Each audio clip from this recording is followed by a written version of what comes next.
We flew to London before our 33 days of cruising in Europe and spent a few days in London before heading to Dover to board our ship. So the changing of the guard ceremony starts here at Buckingham Palace, where the guards pace and play music, and they then march to St. James' Place. So let's head over there.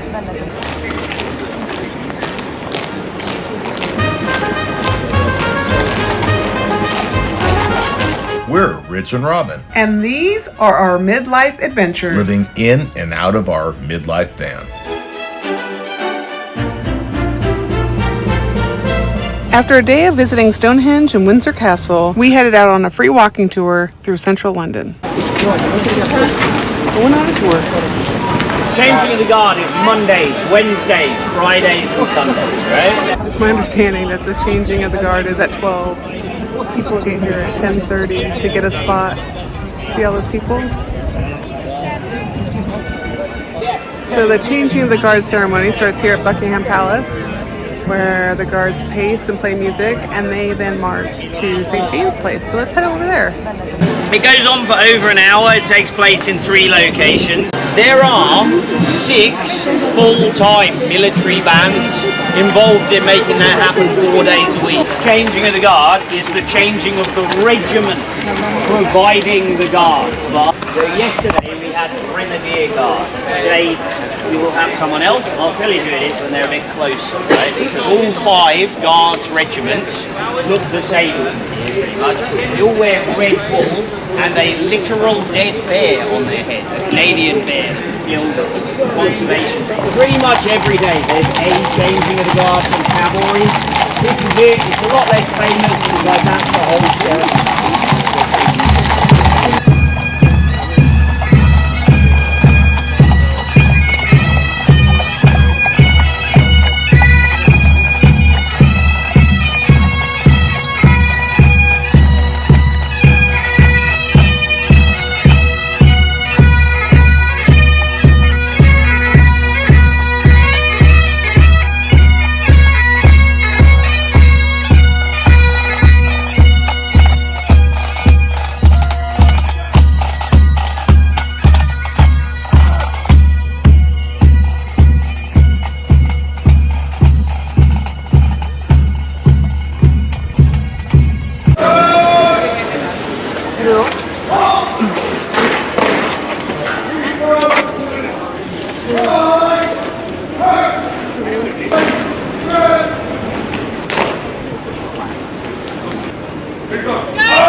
Fairly interesting, so he's worth pointing out.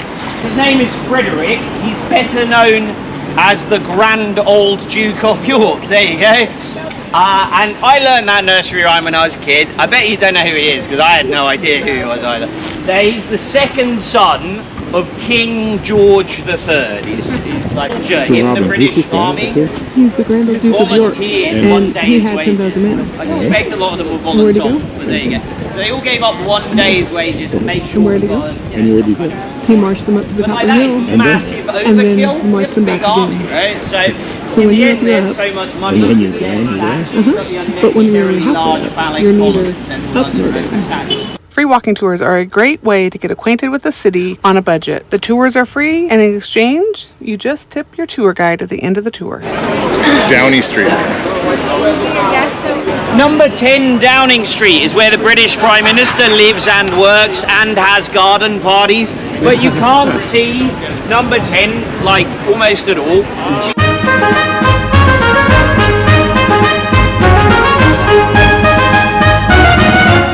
Here's Big Ben do this one in the last pretty Elizabeth Tower, photo, shall we? And the hands? The actual numbers The or numbers? the Roman numerals that outline the time are actually 6 feet tall each. Crazy. So that gives you some perspective of how tall that guy is.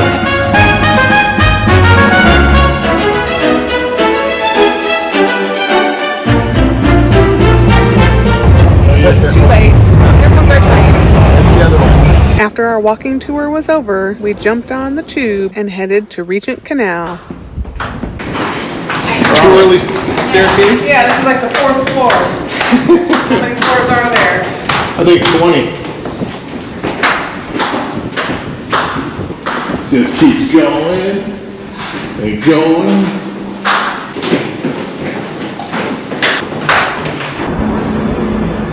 So, living now and relish van life. Is this what you guys want to do next year here in London? So you can stay on those? Or? I don't know if these you can stay on, but they want to find some longboats to canal on.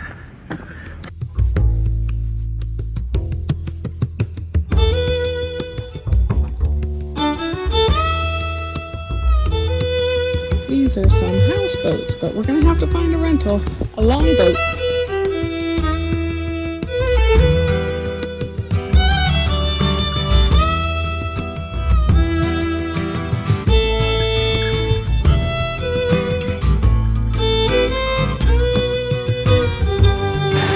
So Rich, what do you think of that self-guided tour? That was pretty good. I mean, way too many people.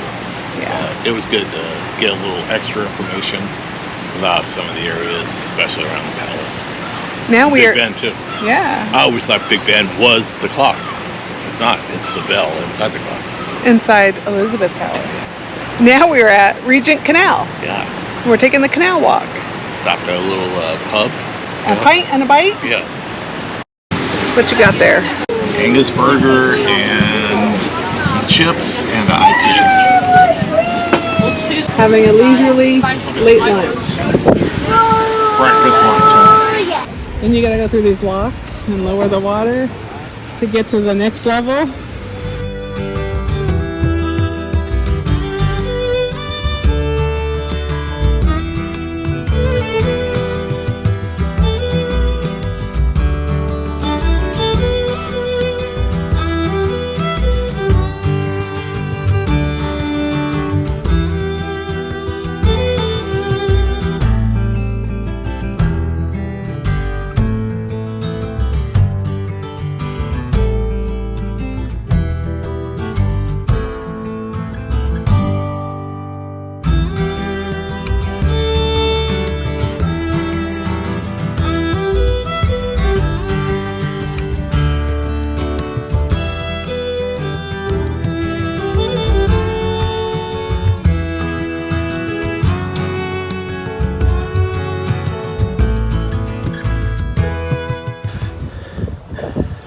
London van life, eh, Rich? And now back to the room to get ready for our show this evening. Headed to the overground. The public transportation in London was easy to use, especially with their tap-to-pay function. Starting with the Elizabeth line from the airport to our hotel, just over £12, to the daily limit in the zone where we were traveling of about £8 a day. It was great to use the buses, the underground, and the open to explore areas of London. Rooms are expensive in London, especially in July. Other rooms in London were 100,000 points, so we were glad to get this per night. So we were glad to get this room for 42,000 points for 3 nights with our Hyatt, using our Chase card. So that card is linked below if you want to join the points game. And it was a pretty good location. We were only a few minutes away from one of the local underground tube rides around to a bunch of different spots, and bus station across the street. Great way to get around London with the public transportation. What'd you find, Rich? Rome? Memories of... Yeah, so here we go, all the different locations. Memories of... Italy.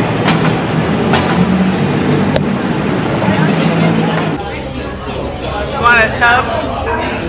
Tub. Take a tub home.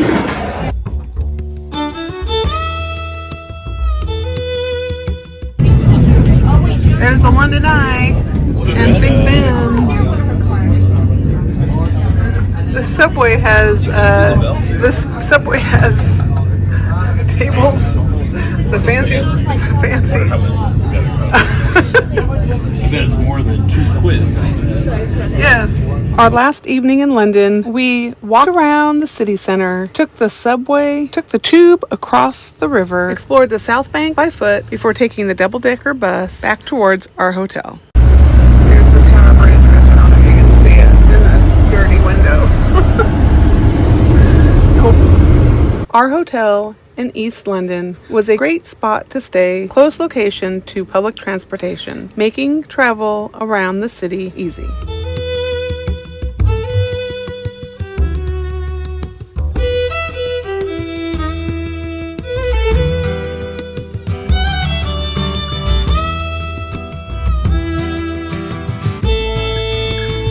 In the morning before we left London, we explored around our hotel for just a little bit longer. Rich, we on the double-decker bus again? We're on the top. On the top for the double-decker bus in London.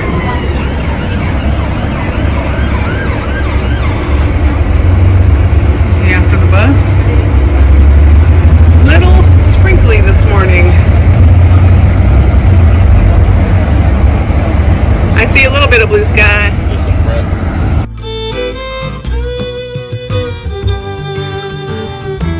Do you remember climbing up to that dome last time we were in London?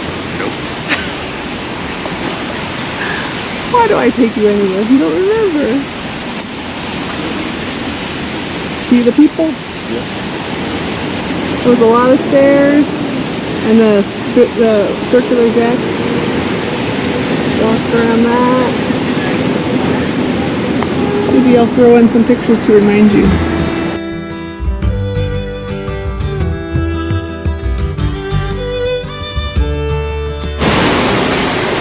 Well, we came to see the rooftop terrace for a view of the church, the cathedral.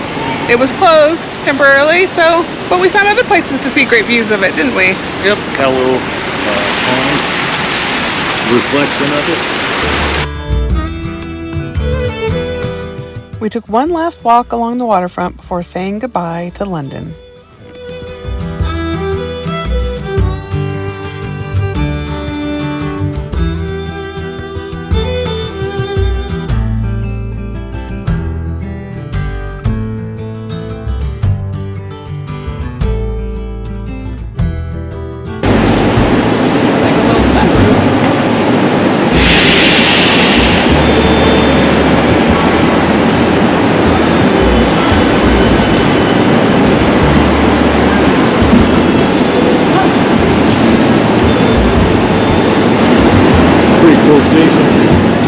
Where do you think that door leads?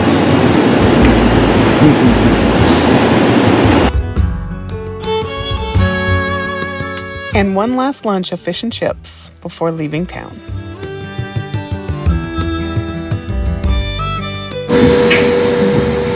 So we are at, it's not Hop, right? It's not like a Hop and I think it's Hoop. This pub is from 18... This one is from 1873. So this pub's from 1873. Yeah, and it survived the fire, the Great Fire of London. Fire stopped like 50 yards from here. And you have We got a hazy IPA. It's called Kelly. The Great Fire of London, Sunday the 2nd of September to Wednesday the 5th of September, 1666. Okay, so the building's been here longer than that. Yeah, I thought it was 1700. Well, the building has, but the pub's only been since 1700. More fish and chips. Yes. More One in Rome. More haddock. Yeah, we haven't had cod yet. No, maybe later.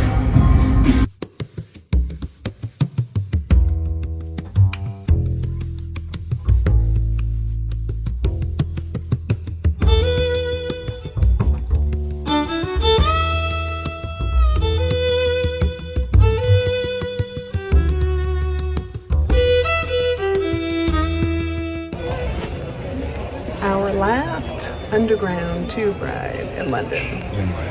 Heading to the train to go to Dover for what? Jump on a cruise. Oh, let's go on a cruise.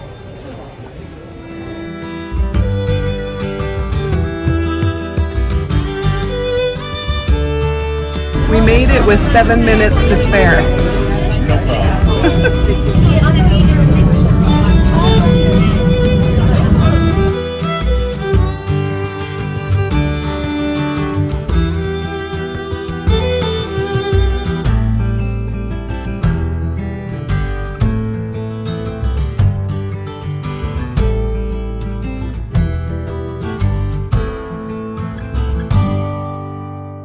It was a pretty cool 3 days in London.